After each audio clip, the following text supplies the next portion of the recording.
तो अनफॉर्चुनेटली हारिस रऊफ कल का मैच नहीं खेल रहे बिकॉज़ उनको मस्कुलर स्ट्रेन हुआ है इन लोअर चेस्ट वॉल। अब मैं समझा देता हूँ ये होता क्या है। बेसिकली आपकी रिब्स को जो मसल्स कनेक्ट करते हैं, उनको कहते हैं इंटरकोस्टल मसल्स। तो जब वो मसल्स स्ट्रेच हो जाते हैं या पुल हो जाते हैं, तो जब आप ब्रीथ करते हो, तो आपको प्रॉब्लम होती है। तो वो वाला केस हुआ है। इसको आप ये भी कह सकते हो इंटरकोस्टल मसल्स में स्ट्रेन हो जाना। तो वो हारिस रऊफ को अनफॉर्च्युनेटली हो गया है। इसकी ट्रीटमेंट सिंपल होती है, राइस कहते हैं इसकी ट्रीटमेंट को, आर से आप रेस्ट कहते हो, आई से आप आइस अप्लाई करते हो, सी से कंप्रेशन और ई से एलिवेशन होता है इसकी ट्रीटमेंट के लिए और ही विल बी फाइन। 19th को we will see him in action. Hopefully 19 तारीख तक ही विल बी एब्सोल्युटली फाइन। अच्छा, वीडियो में आगे बढ़ने से पहले मैं आप लोगों को एक चीज़ दिखा देता हूँ। अगर अभी तक आप लोगों ने चैनल को सब्सक्राइब नहीं किया तो प्लीज़ चैनल को सब्सक्राइब कर लीजिए। ये स्टैट्स हैं, आप लोग देख रहे हैं उसके लिए बहुत-बहुत थैंक यू। मैं पिछली वीडियो भी देख रहा था। उसके लिए बहुत-बहुत थैंक यू। लेकिन अगर अभी तक आप लोगों ने चैनल को सब्सक्राइब नहीं किया तो प्लीज़ कर लीजिए। ये पिछले वीक के स्टैट्स हैं, हर वीक रिन्यू होते हैं, तो प्लीज़ आप लोग चैनल को सब्सक्राइब कर लीजिए। तो अब वीडियो में आगे बढ़ते हैं। यार देखें, मैं अभी वेट कर रहा था, मेरे यहाँ पे रात के 2 बज रहे हैं, पाकिस्तान में गालिबन सुबह के 2 बज रहे हैं, दोपहर के 2 बज रहे हैं। स्क्वाड में कोई चेंज नहीं हुआ है अभी तक, तो आगे होगा भी नहीं। देखें, अब यही लड़के हैं, यही सब कुछ है। खुशदिल बाहर जाएगा तो फ़हीम आ जाएगा, फ़हीम बाहर जाएगा तो खुशदिल आ जाएगा, या दोनों एक साथ खेल लेंगे। इससे आगे कोई चेंज होता हुआ नज़र नहीं आ रहा और नहीं होगा। यहाँ से अभी तक नहीं हो रहा, तो शायद ही होगा, मुझे नहीं लगता। लेकिन अगर हो जाए तो वेल एंड गुड, नहीं भी हो तो यही लड़के हैं।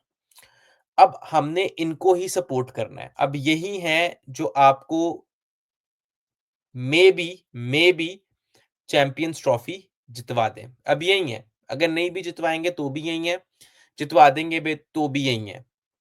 ओपनिंग अभी बाबर ही कर रहा है, देखते हैं परसों कल क्या होता है, कल कौन करता है, किसी को नहीं पता कल कौन करेगा। तो यही लड़के हैं यार, अब आपको इन्हीं के साथ ही चलना है, चाहे आप इनकी तारीफ़ें करें, इनकी बुराइयाँ करें, आपके पास यही है। अगर आप अपनी बेंच स्ट्रेंथ की बात करें, तो भी आपके पास बेंच स्ट्रेंथ पे भी यही है। आप क्या कर लेंगे, यहाँ आप साउथ शकील को अंदर ले आएँगे, ठीक है? यहाँ आप उस्मान खान है आपके पास बेंच पे, या साउथ शकील है आपके पास बेंच पे और आपके पास कोई है नहीं है, ठीक है? तो यही आपके पास लड़के हैं, आपने इनको ही सपोर्ट करना है, ठीक है? तो यहाँ पे तो अब मैं कुछ बोलने नहीं वाला क्योंकि मैं ऑलरेडी बहुत इस पे बात कर चुका हूँ। अब यहाँ पे यार कोई कोई अब यहाँ पे कोई बात करने का ना कोई जुआस पैदा नहीं होता। अब यहाँ पर आपका ना कोई बात करने का बनता नहीं है। फॉर्च्यूनेटली और अनफॉर्च्यूनेटली अब यही है और अब इनको ही सपोर्ट करना है, ठीक है? अब आगे बढ़ते हैं। कल के मैच पे मैं बात कर लेता हूँ, कल के मैच के लिए मुझे क्या लगता है, उस पे बात कर लेते हैं। अच्छा, दूसरी बात है जी स्क्वाड पे, तो स्क्वाड यही है। स्क्वाड पे मुझे नहीं लगता यहाँ से कोई और चेंज होगा। अब कल के मैच पे अब मैं ये बात करूँगा कि साउथ अफ्रीका इज़ जिस तरह उन्होंने अभी बैटिंग की है, बहुत अच्छे लग रहे हैं वो, ठीक है? वो बहुत अच्छे लग रहे हैं और जैसी हमारी विकेट्स हैं, वो इन विकेट्स पे रन्स कर सकते हैं, बल्कि करेंगे। जिस तरह कल का मैच नेशनल स्टेडियम कराची में है। तो there will be runs, you'll see these teams के वो रन्स बनाएँगे और लड़के अच्छे रन्स बनाएँगे वहाँ पे, उनके भी। मेरे favourites for my prediction I will go with Pakistan to win कल का match and play New Zealand in finals, लेकिन देखते हैं कल क्या होता है। ओवरऑल प्लेइंग 11 हारिस रऊफ बाहर गए हैं, तो हुसनैनी है एक, वही आ सकता है अंदर। अब क्योंकि अब वहाँ पे मुझे ड्यू फैक्टर का नहीं पता और बाकी सब चीज़ों का अभी देखना पड़ेगा। आई थिंक कराची में अगर अगर शाम में ड्यू डलती है, तो आप स्पिनर को खिला ही नहीं सकते, तो आप एक्स्ट्रा स्पिनर नहीं खिला सकते। ड्यू जब भी गिरती है, आप एक्स्ट्रा स्पिनर नहीं खिला सकते, कैसे खिलाएँगे आप? बट क्योंकि आप ऑलरेडी ऐसी स्क्वाड के साथ जा रहे हैं जो कि बैलेंस है। अगर आप देखें तो आप शहीन शाह अफरीदी है आपके पास, नसीम शाह है, अब हुसनैन आ जाएगा, ठीक है? तो आपके पास 3 पेसर्स ऑलरेडी हैं आपके पास, ठीक है? और एक इब्रार ऑलरेडी आप अपने साथ लेके चलते हैं, इब्रार तो आएगा ही आएगा, ठीक है? उसके अलावा आपके पास खुशदिल शाह है और खुशदिल शाह आ गया, क्या नाम है, एक सलमान अली आ गया, ठीक है? स्क्वाड बहुत बैलेंस है, ठीक है?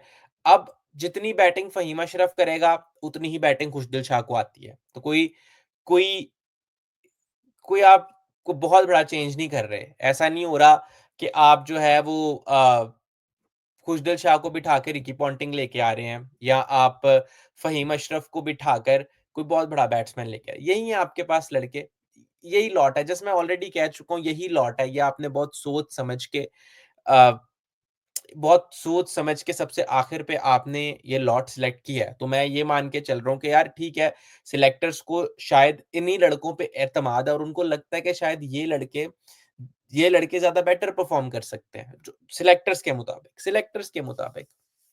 तो ठीक है, यही होंगे और हारिस रऊफ कल नहीं खेलेगा, उसकी जगह हुसनैन आ जाएगा और बैटिंग में बाबर आज़म अभी तो बाबर आज़म ही ओपनिंग करता हुआ नज़र आ रहा है, जो कि मुझे लगता है एक बहुत जो कि मैं डिसएग्री करता हूँ इस डिसीजन से।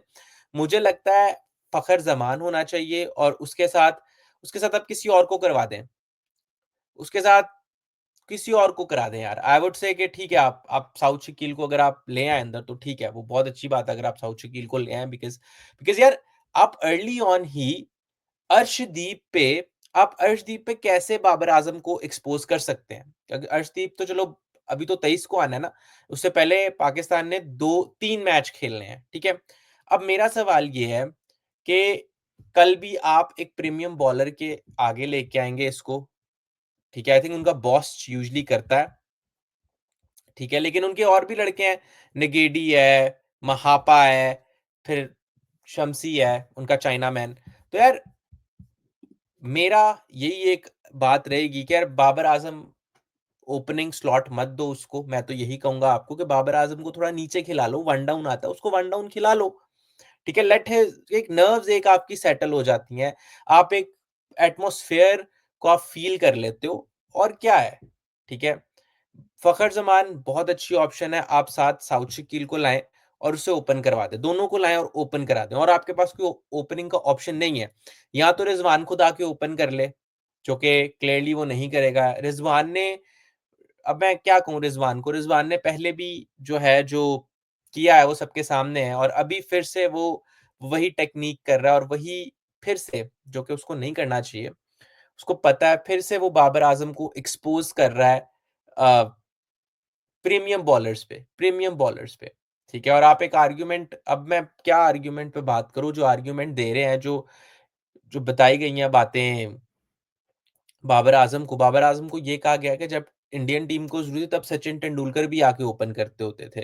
तो आप भी आके ओपन कर लें। मतलब ये किसी को मोटिवेट करना मतलब संदीप माहेश्वरी भी नहीं इस तरीके से मोटिवेट कर सकता जिस तरह पाकिस्तानी सिलेक्टर्स ने मोटिवेट कर दिया। मतलब इट्स लाइक आप किसी चींटी को कह रहे हो कि भाई तू जाके ना पहाड़ उठा ले।